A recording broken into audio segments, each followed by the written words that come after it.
as such a very small infant is probably not that important in the sense that they are so active themselves that you can't make them sit on a, let's say, small computer or a mobile phone with the games and all. For small short intervals, if they are exposed to this, probably it doesn't do much of harm. But we should give them an opportunity to be moving around.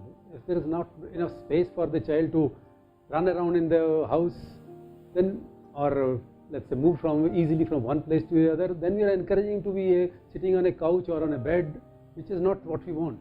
We want them to be natural. Very small infants and all, we are not telling them to start exercise or a yoga or something. We just want them to be natural, and naturally they are so active that that's exercise for them. But after, let's say, 4, 5, 6 years of age, yes, that's where the danger period starts. That's where we as parents get so much carried away by little performance of our child on the mobile phone or on a game or on an interactive some program going on or on a computer, that we just want to talk about that to everybody in our circle. That's the wrong thing to do.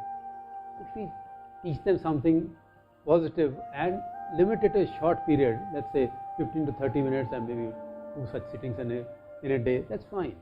But if that's what we notice here also, that children who come to us and they're as patients, they are here with us, let's say 15, 30 minutes, and moms and dads are so, they're trying to impress us that this is what my child can do on their phone, which is just the wrong way of doing things. If we suppose he learns it at 2 years instead of 4 or 5, what has he achieved? Nothing. Probably what he should have learned at 2 years is missed that, and which he may never get the opportunity, because at the right period, if you are exposed to the right kind of stimuli from the atmosphere, that's what induces our brain to start learning those things. Like for example, if I am to learn how to speak, if I am exposed to some words at 10 years age instead of 2 years age, my learning is far more difficult. It's very obvious. You look at people who have learned a new language. Mom and the child go and, let's say, settle down in new countries, say Germany or something, totally unrelated language to us.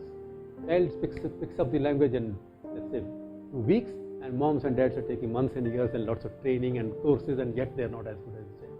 Because that is the age when his brain is receptive for this. So if we expose them to the wrong stimuli at that time and not the right ones, probably miss it.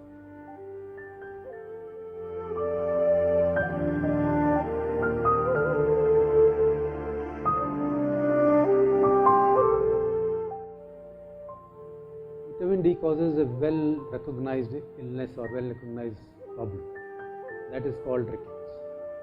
Rickets in small children means that their bones are lengthening properly, they are growing in that sense, but enough calcium does not go and get deposited in the correct places in the bone. So bones are in that sense somewhat weaker. Once they are not as hard as they should be, because calcium is what gives them that hardness and that strength, so they tend to flare out. For example, at the wrist.